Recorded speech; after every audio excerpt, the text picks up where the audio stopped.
కోయసర్ల గారు అంటే మస్తు ఇష్టం నాకు. కోయసర్ల గారు చేసే కామెడీ ఇష్టం. ఇవాళ రేపు ఏడిపియడం ఏముంది, ఇప్పుడు నేను ఏడుస్తూ 2 కన్నీళ్ళు రాగానే మీకు కూడా ఏడుపు వచ్చేస్తుంది. ఒకరిని చూస్తే నవ్వించడం చాలా కష్టం. అందులోనూ ఒక ఉమెన్ గా నవ్వించాలంటే మేబీ రీల్స్ ఫాలోవర్స్ కోసం, ట్రెండ్ కోసం, లైక్ల కోసం నేను వాళ్ళని ఎక్కిరిస్తూ వీడియోలు చేయగలుగుతా. కానీ నేను ఎక్కిరించట్లేదు, వాళ్ళ గెటప్ చేస్తున్నా. చాలా మంది కమెంట్స్ లో నీ ఓన్ కంటెంట్ ట్రై చేయొచ్చు కదా, నువ్వు ఎప్పుడు పక్కన వాళ్ళని ఎక్కిరించడమేనా, పక్కన వాళ్ళ వీడియోలతో బతుకుతున్నావు, వాట్ ఎవర్ కొన్ని కమెంట్స్ వస్తూ ఉంటాయి. నా రీల్స్ లో 90 మెంబర్స్ అక్క నేను బాధలో ఉన్నా, ఈరోజు ఏడుస్తూ ఉన్నా, నీ రీల్ చూసి నవ్వుకున్నా, అక్క ఈరోజు మస్తు స్ట్రెస్ అనిపిస్తుంది, పడుకునే ముందు నీ రీల్స్ చూసి నవ్వుకొని పడుకున్నా, అక్క మా అమ్మ మస్తు నవ్వుతుంది అక్క నీ రీల్స్ చూసి, నేను మా వైఫ్ ఇద్దరం కలిసి నీ రీల్స్ చూస్తాం అక్క, లైఫ్లో నాకు చాలా చిరాగ్గా ఉంది, ఏం తోస్తలేదు, కాసేపు నీ రీల్స్ చూసి నవ్వుకున్నా. ఇలా 90 మంది నాకు మెసేజ్ చేస్తే 10 మెంబర్స్ మాత్రం ఇదో కంటెంటా, సేమ్ గెటప్ వేసుకుంటే నవ్వు వచ్చేస్తుందా, ఇదో కంటెంటా, ఇలాంటివి వస్తాయి. నవ్వించడం చాలా కష్టం. మీరు ఎవరినైనా అడగండి, ఒక కమీడియన్ అడిగితే నవ్వించడం అనేది అదృష్టం ఉంటే కానీ రాదు. అది ఎట్లీస్ట్ జనాలు నా గెటప్ చూసి నవ్వుతున్నారు, అరే ఎట్లా వేసుకున్నారు రా అని నవ్వుతున్నారు, ఫేస్లో స్మైల్ వస్తుంది, అది చాలు నాకు. సో అందుకే ఆ 10 కమెంట్స్ని పట్టించుకోను. 90 మెంబర్స్ ఎవరైతే ఉన్నారో వాళ్ళ కోసం నేను రీల్స్ చేస్తూ ఉంటాను. సూపర్. అండ్ మాకు వేరియేషన్స్ లో యాక్టింగ్ చేస్తూ కొంచెం వాయిసెస్ ని చేంజ్ చేస్తూ ఎవరిని బాగా ఇమిటేట్ చేయగలుగుతారు? Kokapet aunty maybe.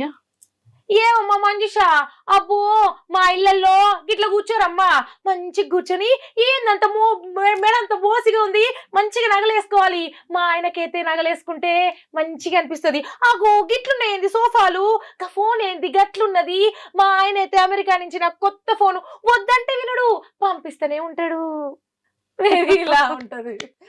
Super. And ఇప్పుడు అంటే ఒక సింగర్ కూడా మా ఆయన అల్లాడిపోతున్నాడు అమ్మా, అల్లాడిపోతున్నాడు సింగర్. తన వీడియోలు కూడా చాలా బాగుంటాయి, మంచి అనిపిస్తుంది. సో ఇవాళ మీరు ఎప్పుడైనా అలా ట్రై చేశారా? ఒకవేళ అలా ట్రై చేస్తే ఎలా ఉంటుందో చేసి చూపించారా? మొన్నే అమ్మా మీ అన్నయ్య గారు పని మీద గోవాకని వెళ్ళాడు, అయ్యో అల్లాడిపోతున్నాడమ్మా, మామూలు ప్రాణం కాదమ్మా, ఎప్పుడు ఒళ్ళు నొప్పులు అంటూ ఉంటాడు, ఏంటో మరి అంత కష్టపడకండి నేను చూడలేకపోతున్నా అంటే వినడే, ఏమన్నంటే చాలు రాత్రిపూట కూడా కాల్స్ వస్తున్నాయి వదిన, ఏంటి అంటే మేనేజరే నిద్ర పట్టట్లేదు ఫోన్ చేసే అన్నాడు, పాపం మేనేజర్ నిద్ర గురించి కూడా మా ఆయనే చూసుకుంటాడు, వెళ్ళాడిపోతున్నాడమ్మా, అల్లాడిపోతున్నాడు మా ఆయన, ఏమన్నంటే భాగ్యం నువ్వు బయటికి రాకు కందిపోతావు ఇంట్లోనే కూర్చో అంటాడు. నేను ఆయన కష్టాన్ని చూస్తుంటే ఇంత మంచి ఆయన నాకు ఎందుకు ఇచ్చావు దేవుడా అని మొక్కుకుంటున్నాను వదినా. ఇలా బట్ తన రీల్స్ చాలా ట్రెండ్ అయ్యాయి, లైక్ అనిపిస్తుంది నిజంగానే. పాపం ఇన్నోసెంట్ వైఫ్ క్యారెక్టర్ ఎంత బాగా చేస్తారో తను, భలే అనిపిస్తుంది. ఇప్పుడు ఇది చేసినందుకు కూడా ఆగో మళ్ళీ ఆవిడ కంటెంట్ మాట్లాడుతుంది అంటారు, కానీ నవ్విస్తున్నారు కదా. ఒక పర్సన్ ని మనం అంత చక్కగా అది నచ్చి మనం చేయడం అనేది కూడా అంత ఈజీ కాదు.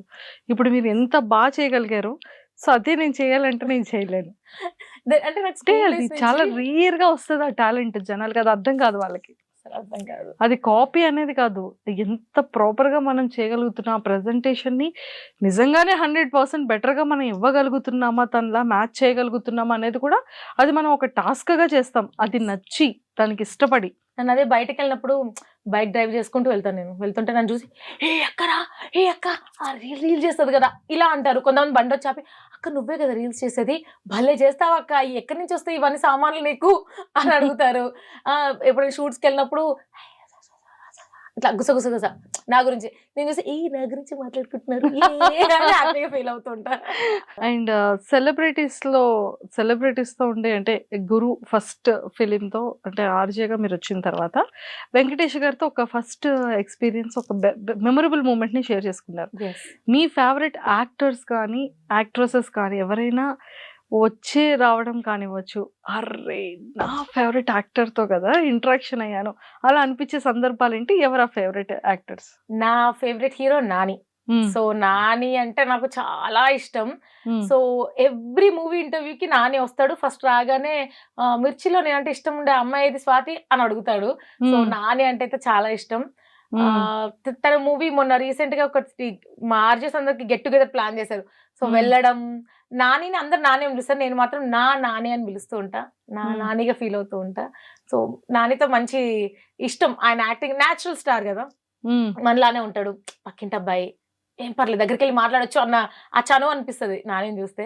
సో నేను మిర్చిలో జాయిన్ అయిన కానీ ఎప్పుడు నాని వచ్చినా ఫస్ట్ నేనే కలవాలి, నేనే ఇంటర్వ్యూ తీసుకోవాలి, మాట్లాడాలి, ఆ తర్వాత మిగతా వాళ్ళకి ఛాన్స్. సో ఆ ర్యాప్ ఉంది నానితోటి, చాలా ఇష్టం. సూపర్. సో మొత్తానికైతే చాలా చాలా ఫన్ గా చాలా బాగా చేస్తూ ఉంటారు వీడియోస్, మాకైతే చాలా నచ్చుతూ ఉంటుంది. అండ్ వన్ మోర్ థింగ్ ఏంటంటే ఆర్జేగా చేసేటప్పుడు నిజంగానే వాయిసెస్తో ఎక్కువగా మాట్లాడుతూ ఉంటారు. అసలు గొంతుకుని ఎలా ఉంచుకోవాలి అంటే ఒక సింగర్ కేరింగ్ అంతా కూడా నిజంగానే అడ్జస్ట్ చేస్తూ ఉంటారా? అంటే కొంచెం టైం దొరికినప్పుడల్లా సైలెంట్ కూర్చుంటాం. ఇప్పుడు బయట నుంచి వచ్చిన వాళ్ళంటే అయ్యో ఏమైంది ఇంత డల్ కూర్చుంది అంటారు, కానీ కొంచెం గొంతుకి బ్రేక్ ఇస్తూ ఉంటాం అనమాట. జస్ట్ షో ఒక్కటి అయిపోగానే సరిపోతుంది కదా, సో షో తర్వాత డబ్బింగ్ వాయిస్లు ఇస్తూ ఉంటాం, కొన్ని క్యారెక్టర్స్ కి డబ్బింగ్ చెప్తూ ఉంటాం. అండ్ మెయిన్ గా మాడ్యులేషన్ వాయిస్ లో, ఇప్పుడు మేబీ ఇదే నాకు హెల్ప్ అయింది కాబట్టి, నేను చిన్నప్పుడు ఎవరినన్నా టీచర్ని అబ్జర్వ్ చేస్తే వాళ్ళ ఇమిటేట్ చేసేదాన్ని, ఎవరైనా కొంచెం ఇట్లా స్టైల్గా మాట్లాడితే వాళ్ళని ఇమిటేట్ చేసేదాన్ని. సో నాకు వాళ్ళ బాడీ లాంగ్వేజ్ని బాగా క్యాచ్ చేసేదాన్ని. సో అదే ఇప్పుడు యూజ్ అవుతుందేమో నాకు. సో అందుకే ఒక క్యారెక్టర్ లాగా మాట్లాడుతున్నాను అంటే వాళ్ళు ఎలా మాట్లాడతారో ఊహించుకొని వాళ్ళ మాట్లాడిస్తుంటా. అండ్ 100 మంది మాట్లాడడం వేరు, 100 మంది ఉన్నప్పుడు మాట్లాడడం వేరు, ఎవ్వరు లేకుండా స్టూడియోలో నేను ఒక్కదాన్నే కూర్చొని నా మాట అందరు వింటున్నారు అనుకొని మాట్లాడడం డిఫరెన్స్ ఉంటుంది. సో అందరు నన్ను చూస్తున్నారు, నా మాట వింటున్నారు, రియాక్ట్ అవుతున్నారు. రేడియోలో నేను చెప్తా, హలో విండో సీట్ దొరికిందని మంచి కూర్చున్నావు కదా, మరి ఏంటి పక్కన మావిడ నిలబడ్డది ప్లేస్ ఇయచ్చు కదా అనగానే నేను నాతోనే మాట్లాడుతుందా స్వాతి ఎక్కడో ఉంది, అంత కనెక్ట్ అవ్వాలి. సో మాట్లాడే ప్రతి లింక్ మాకు ఉండేది 1 మినిటే మాట్లాడతాం. ఆ 1 మినిట్లో నేను, మీరు విన్నారు 98.3 మిర్చి, ఇది చాలా హాట్ గ్రూప్, అదొకటే 5-6 సెకండ్స్ అయిపోతే, మధ్యలో నేను మాట్లాడే కంటెంట్ ఏదైతే ఉంటుందో ఏదన్నా నా మాట వినివేరు, అర్రే స్వాతి కరెక్ట్ చెప్పినావు స్వాతి నువ్వు పర్ఫెక్ట్ అనుకోవాలి, లేదా అరే నాకు తెలియదు స్వాతి ఈ విషయం నీకు ఎట్లా భలే చెప్పింది అనుకోవాలి, లేదా కరెక్టే నాకు కూడా అప్పుడప్పుడు అట్లా అనిపిస్తుంది, స్వాతికి కూడా అట్లా అనిపిస్తుంది, ఆ కనెక్టివిటీ ఉండాలి. సో మేము మాట్లాడే ప్రతి లింక్ మాట్లాడడం మైక్ ఆన్ చేసి ఈరోజు పప్పు నెక్స్ట్ పాట వస్తుంది వినండి అలా ఉండదు. సో ఇప్పుడు ఆ కంటెంట్ ని కాన్సెప్ట్ ని అది మేమే మాట్లాడుతాం. అదే అంటారు అంటే కొత్తగా జాయిన్ అయిన వాళ్ళు ఉంటారు కదా, ఎట్లక్క 12 సంవత్సరాలుగా రోజుకొక టాపిక్, రోజుకొక కంటెంట్, బోర్ కొట్టట్లేదా, రిపీట్ అవ్వట్లేదా? ఎందుకు రిపీట్ అవుతుంది? రోజుకు కొత్తగా నువ్వు మాట్లాడుతుంటే అసలు ఎక్కడా రిపీటెడ్ ఉండదు. అండ్ నేను వస్తున్నప్పుడు మేబీ నా ముందు ఆటోలో నుంచి నల్లటి పొగ, నాకు అది చూడనే అబ్బా ఇది రేడియోలో చెప్పాలరా భయ్, ఇంకొక కొంచెం ముందుకు వెళ్తుంటే లిఫ్ట్లో ఏదో సీన్ కనబడి ఇద్దరు లవర్స్ ఉన్నారు, వీళ్ళ గురించి రేడియోలో చెప్పాలి. సో చూసింది కళ్ళతో చూసిందంతా నేను రేడియోలో చెప్తూ ఉన్నా. రోజు కొత్త విషయాలు చూస్తూ ఉంటా, కొత్త కొత్త విషయాలు చెప్తూ ఉంటా. ఎప్పుడు బోర్ కొట్టడం కానీ అబ్బా ఇప్పుడు మాట్లాడాలా అనిపించిన మూమెంట్ అయితే లేదు. మేబీ ఇంకొక 10 సంవత్సరాలు కూడా అట్లే అనిపిస్తుందేమో. అప్పట్లో అరుగు మీద కూర్చొని ముచ్చట్లు పెట్టేవాళ్ళు, ఏం మాట్లాడతారు వీళ్ళు ఎప్పుడు అని అనుకునేవాళ్ళు. బోర్ కొట్టదు వాళ్ళకి, మాకు కూడా అసలు బోర్ కొట్టదు, అలుపు రాదు. అంటే అలా చేయాలన్నా కూడా కంటెంట్ ని ప్రిపేర్ చేసుకొని దాన్ని అలాగా అట్లీస్ట్ ఒక మినిమం ఎంత డ్యూరేషన్ కంటెంట్ ని అలాగా మాట్లాడాలి అంటే 3 hours షో నాది. సో ఒక 10-15 minutes ఉంటుంది. సో దాన్ని ఏంటంటే క్రిస్పీగా మాట్లాడాలి, వినేవాడు క్యాచ్ చేసేలాగా గుర్తుండేలా మాట్లాడాలి. టీవీ అనుకోండి ఇప్పుడు పనులన్నీ నేను పక్కకు పెట్టి డిపెండ్స్ ఆన్ రేటింగ్ కూడా కదా, అంటే లైక్ ఇప్పుడు మీ షోని బట్టే మీకు హైక్స్ కానీ ఉంటుంది. సో ఒకప్పుడు రేడియో అంటే జస్ట్ రేడియోలో పాపులర్ అయ్యి జనాలు గుర్తుపడితే చాలు అనేది ఒకప్పుడు. ఇన్స్టాగ్రామ్ వచ్చిన తర్వాత నువ్వు ఎంత ఫేమస్, ఎన్ని ప్లాట్ఫామ్స్ లో నువ్వు ప్రూవ్ చేసుకుంటున్నావు. ఇప్పుడు నన్ను అడిగితే రేడియోలో okay I'm doing very well, అందరు నన్ను గుర్తుపడతారు, నా షో కోసం వెయిట్ చేస్తారు, నా మాటల కోసం ఎదురు చూస్తుంటారు. ఓకే రేడియో, నెక్స్ట్ ఏంటి ఇన్స్టాగ్రామ్ నువ్వు ఎంత ఫాలోవర్స్ పెంచుకున్నావు, ఫాలోవర్స్ అని కాదు ఎంత లవ్ అట్రాక్ట్ చేసుకున్నావు, ఎంత మందికి నువ్వు అవైలబుల్గా ఉన్నావు. ఇప్పుడు నాకు రేడియోలో దోశ తినబుద్ధి అవుతుంది బాయ్, మా అమ్మ ఉప్మా చేసింది, మండే అంటే చాలు ఉప్మా చేస్తారు, అందరి ఇళ్ళలో అంతే, మీ ఇంట్లో కూడా అంతేనా? కానీ ఏం చేద్దాం తప్పదు, దోశ తినాలనిపిస్తుంది, వింటూ ఉండండి 98.3 మిర్చి, ఇది చాలా హాట్ గ్రూప్. ఆ మాడ్యులేషన్ కి వినేవాడు అరే స్వాతి దోశ మిస్ అవుతుందని చాలా ఆఫీస్ కి పంపిస్తారు. ఓకే దోశ వచ్చేసింది.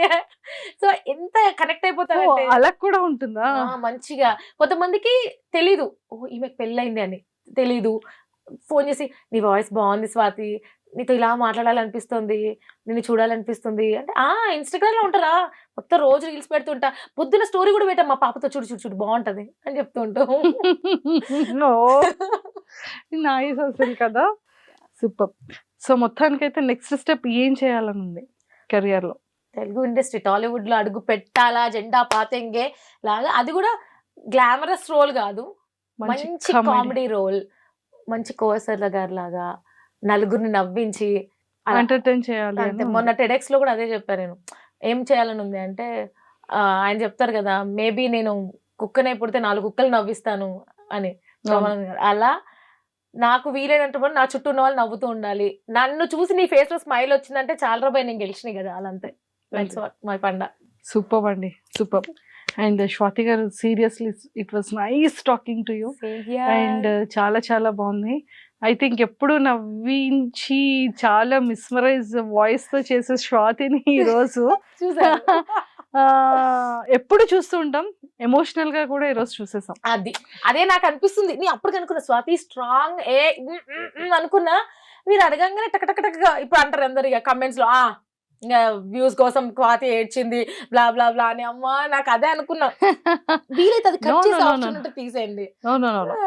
ఏదైనా సరే మన ఫ్యామిలీ, నా హస్బెండ్, నా పిల్లలు, నా ఇల్లు, నా కుటుంబం అనేటప్పటికి ఎవరికైనా బాండింగ్ ఉంటుంది కదా. అది ప్రతి ఒక్క women are male or female లో అదొక స్టేజ్ అంతే. చాలా మంది ఉమెన్ మెసేజ్ చేస్తుంటారు, నాకు ఇట్లా ఆర్జే అవ్వాలని, నాకు ఏదైనా చేయాలని ఉంది, ఏం చేయలేను. బట్ నిన్ను చూసినప్పుడు అనిపిస్తుంది, పోనీ నా వల్ల తను చేస్తుంది, నలుగురు నవ్విస్తుంది, తన పిల్లల్ని చూసుకుంటే ఎలా హ్యాండిల్ చేస్తుంది. పొద్దునే చూస్తే పిల్లల్ని స్కూల్లో డ్రాప్ చేస్తున్నా అని జుట్టు పైకి కట్టుకొని నైట్ డ్రెస్ లో ఉంటది, కట్ చేస్తే ఆఫీస్కి వచ్చి లిప్స్టిక్ పెట్టుకొని స్టైల్ కనబడుతుంది, మళ్ళీ ఈవినింగ్ మళ్ళీ పిల్లల్ని వేసుకొని బయటకు వెళ్తుంది. ఎట్లా హ్యాండిల్ చేస్తున్నావు స్వాతి అంటే, ఐఎమ్ ఎంజాయింగ్ ఇట్. ఎప్పుడైతే నువ్వు ఎంజాయ్ చేస్తావు వర్క్ ని, అది వైఫ్ గానో, ఒక డాటర్ గానో, ఒక ఎంప్లాయీ గానో, వాట్ ఎవర్, నువ్వు నీ వర్క్ ని ఎంజాయ్ చేస్తున్నావు అంటే బాగుంటది. లేదు అంటే ఇప్పుడు ఇంటర్వ్యూకి రావాలా, అబ్బా ఇప్పుడు మంజుష మాట్లాడాలా, మనిషి క్వశ్చన్స్ అడుగుతుంది, ఇప్పుడు సర్లే చేద్దాం, ఇలా ఉండేదేమో. చాలా వేరియేషన్స్ కనబడుతున్నాయా అపరిస్థితులాగా. గంగ చంద్రముఖిగా మారింది, గంగ చంద్రముఖిగా నిలబడ్డది, గంగ చంద్రముఖి అయ్యింది. ఫైనల్లీ ఇంటర్వ్యూ కంప్లీట్ అయింది. Super and all the very best and nice talking to you. నిజంగా మీరు అనుకున్నగా అంటే అన్ని చేసేసారు లైఫ్ లో ఇప్పటి వరకు. అండ్ నెక్స్ట్ ఇండస్ట్రీలో కూడా, సిల్వర్ స్క్రీన్ లో కూడా ఒక మంచి కమెడియన్ గా, ఒక మంచి వేరియేషన్స్ ఆఫ్ కామెడీ క్యారెక్టర్ చేయాలన్న కోరిక 100% అది విష్ అవ్వాలని మనస్ఫూర్తిగా మీ ఫ్యాన్స్ తరపు నుంచి అండ్ అలానే మా ఐ డ్రీమ్ వ్యూవర్స్ నుంచి కూడా all the very best. Thank you so much. And interview I dream లో వాళ్ళు అని అనగానే ఫస్ట్ మంజుష అయితే బాగుండు అనుకున్నా. సో ఐఎమ్ సో హ్యాపీ మీతో ఇలా మాట్లాడడం. ఈ మధ్య మీరు కూడా ఏంటి ఇన్స్టాలో బాగా ట్రెండ్ అయిపోతున్నారు, అట్లా కపుల్స్ రీల్స్ అంటే ఏంటి మీ ప్లాన్ ఏంటి అసలు, మీ గోల్ ఏంటి? ఏమవుతామంటే అంటే ఇన్ఫ్లుయెన్సర్స్ అందరినీ బీట్ చేద్దామని మీ ప్లాన్ అసలు చూస్తున్నావు అన్ని. మీ గోల్ ఏంటి బై ద వే చెప్పండి, నెక్స్ట్ ఏం చేద్దాం అనుకుంటున్నారు? నాది ఏం లేదండి, కెమెరా ఆఫ్ అయ్యాక చెప్తా అంటారు. ఏం లేదు, ఇలానే ప్రశాంతంగా ఇంటర్వ్యూస్ చేసుకుంటూ మంచిగా సెలబ్రిటీస్ అందరితో మంచి మంచి గేమ్స్ ఆడిస్తూ కాంట్రవర్సల్ లేకుండా ప్రశాంతంగా ఇంటర్వ్యూస్ అయితే చాలు అనేది అంతే. అదే నా end point. But very nice. అంటే మంజుష మాకు ఒకలా తెలుసు, మంజుష క్వశ్చన్ అడిగిందంటే ఏదో జరుగుతుంది, ఏదో మసాలా, ఏదో క్వశ్చన్ అడుగుతుంది, వాళ్ళు దానికి ఎలా రియాక్ట్ అవుతారు, ఇలా ఏదో ఉండేది. బట్ ఇప్పుడు మంజుష చూసారా ఎంత క్యూట్గా ఉందిరా, ఎంత మంచి మంచి రీల్స్ చేస్తుంది, లవ్ థీమ్ తోటి, అండ్ ఇంటర్వ్యూలో కూడా క్యూట్ గా మాట్లాడుతుంది. నైస్ అనిపించింది. సో ఫైనల్ గా మనుషులను కలవడం నాకు కూడా చాలా హ్యాపీగా ఉంది. Thank you so much Swathi గారు. నిజంగా ఇంకొకసారి ఎండ్ లో కూడా మీరు మీ ఆర్జేలో ఎలా చెప్తారు అలా ఎండ్ ఇవ్వండి. ఓకే, సో ఇదే నా స్టూడియో, ఇక్కడ మైక్ ఉంది, ఇక్కడ నా హెడ్సెట్, ఏమేం మాట్లాడింది, ఏమేం అడిగింది 98.3 మిర్చి, ఇది చాలా హాట్ గురు ఎవరితో స్వాతితో. సో ఈ రోజు రేడియోలో హ్యాపీగా దర్జాగా కుర్చీలో కూర్చొని షో చేసే స్వాతిని మంజుష తీసుకొచ్చి ఐ డ్రీమ్ సీట్ లో కూర్చోబెట్టింది. మరి అక్కడ ఏం జరిగింది, ఎలాంటి క్వశ్చన్లు అడిగింది, కాంట్రవర్సీ ఏమైనా జరిగిందా, లేకపోతే వలవల ఏడ్ చేసిందా స్వాతి, లేకపోతే ఎవరికి తెలియని విషయాలు ఏమైనా సీక్రెట్స్ చెప్పిందా, కొంపతీసి లవ్ స్టోరీ బయట పెట్టేసిందా, ఇలాంటి ఎక్సైటింగ్ న్యూస్ మొత్తం ఇదిగో ఐ డ్రీమ్ లో అప్లోడ్ అవుతుంది చూడండి. ఇప్పటికైతే స్పెషల్ గా మంజుష కోసం అండ్ ఐ డ్రీమ్ కోసం మంచి పాట ఏంటి 3 బార్ పాట ప్లే చేస్తా. స్టేడియం 98.3 మిర్చి. ఇది చాలా హాట్ గురు. ఎవరితో? స్వాతితో. అయిపోయింది. Thank you so much.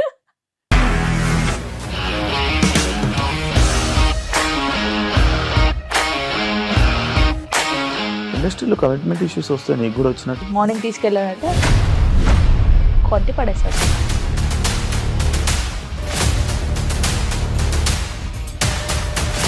ఒక్కళ్ళు కూడా చూడలేదు ఈ సినిమా అని చెప్పడానికి కూడా చాలా ధైర్యం కావాలి. అది నిజం కదా, దాంట్లో ధైర్యం ఏంటి? ఇది నెక్స్ట్ డే ప్లేట్ మార్చేస్తే తప్పు కదా. As of now we are comfortable this అని నేను అనుకుంటున్నాను. రష్మిక గారిది మీది ఒకే ఊరంట కదా? నీకు కోపం వచ్చిందంటే బాగా తిట్టేత్తరా? తిట్టేద్దామండి. నిజంగా గేమ్ ని ఎలా చేంజ్ చేయగలిగారు? ఏపీఎస్ఎఫ్సి వాళ్ళకి 6 నెలల్లో నేను 6 లక్షలు కట్టా. బిజినెస్ చేయాలనుకుంటే it is as difficult as riding a tiger.